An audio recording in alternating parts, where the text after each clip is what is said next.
Entonces, como probablemente ustedes vengan trabajando en dibujo, en pintura, y les vengan señalando a la hora de esto que decíamos, para aprender a dibujar, a pintar, a pensar un grabado, es necesario pensar en la luz, en cómo la luz incide en los objetos, ¿no?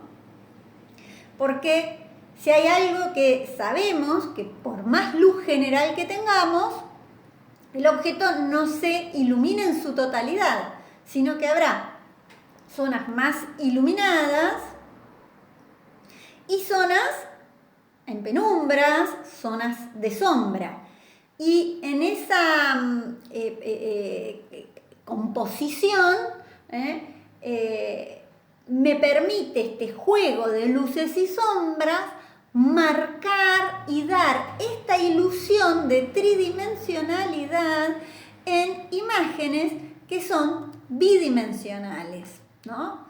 Bien, yo lo que les traje es una obra de un pintor holandés. Hoy estoy con los holandeses, ¿vieron? Entre Mondrian y Rembrandt son, bueno, los dos, Van Gogh también, perdón, pero son popes o íconos de lo que podríamos pensar el arte de los Países Bajos, ¿no? Las pinturas de los Países Bajos. Bien, esta obra pertenece a un momento, un estilo en la historia del arte que se denominó barroco. Y una característica que tuvo el barroco fue el uso de la luz.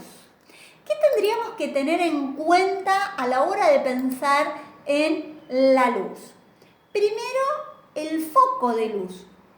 Hagan la prueba en sus casas. No es lo mismo una luz natural, que uno no la puede manejar, diríamos, que inunda el espacio, ¿no?, en forma bastante generalizada y que para poder captarla hay que captar dónde viene, es decir, dónde está ubicada la ventana que permite esa entrada de luz a un espacio interior o en qué momento del día se capta la luz. Sobre eso vamos a ver. Y por el otro lado, la luz artificial, que tiene que ver con, qué sé yo, una lámpara, una vela.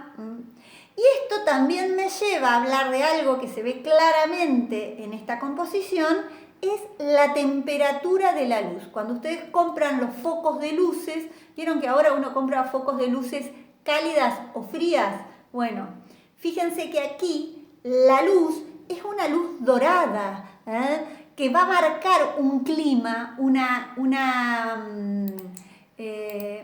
clima en la representación propio de esta obra, que es una de las obras más conocidas, que está en el museo, está en Ámsterdam, y que yo los invito y las invito a que vean cómo se distribuye la luz en el espacio, qué dirección va marcando la luz en el cuadro, dónde están los personajes más importantes, cuáles son las partes más oscuras. Y recuerden, siempre que vean, que esto es algo, es un cuadro, es una representación bidimensional, es decir, cómo nos miente, nos engaña y nos crea la ilusión del espacio. Fíjense en los dos personajes que están en primer plano, diríamos. Fíjense cómo va armando, como si fuera un escultor, modelando la rodilla del caballero, entre esa rodilla que tiene todo, en donde se enfoca la luz, cómo va a generar ese contorno a partir de empezar a marcar pequeñas sombras para que después dejemos de ver para marcar ese fondo. Observen con detenimiento, por favor.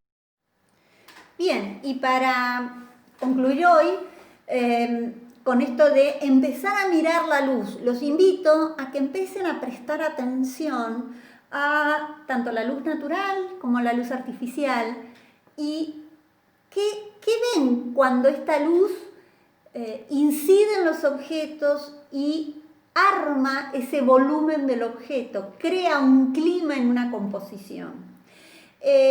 Un pintor que pertenece al movimiento del impresionismo, que les interesaba investigar y representar la impresión que genera la luz sobre los objetos, fue Monet.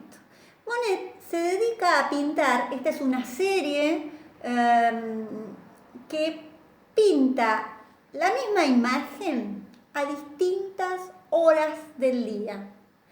Como la luz, en este caso la luz natural, incide en esa superficie. Fíjense, son algunas, esta es una serie, creo que son 30 representaciones, sí, son 30 las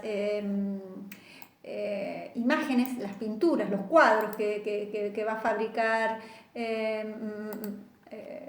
que va a pintar, ¿no?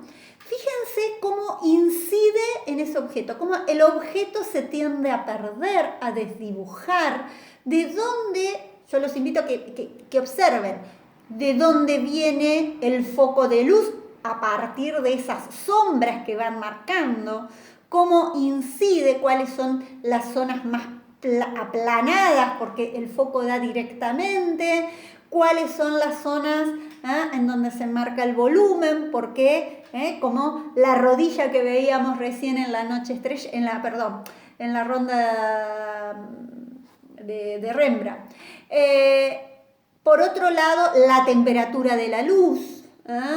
Por otro lado, cómo se va desdibujando a partir de, piensen en esos días de atardeceres, de esos soles rojizos, cómo modifica todo lo que observamos a partir de ese reflejo de esos soles tan rojizos en los atardeceres que, según decían los viejos, preanuncian el viento, ¿no? Fíjense la temperatura, pueden ser más cálidas, pueden ser más frías, pero siempre va marcando la incidencia de la luz en el objeto, tanto para marcar y dar esta ilusión de volumen. Entonces la luz va a ser un elemento que me cree la ilusión de volumen.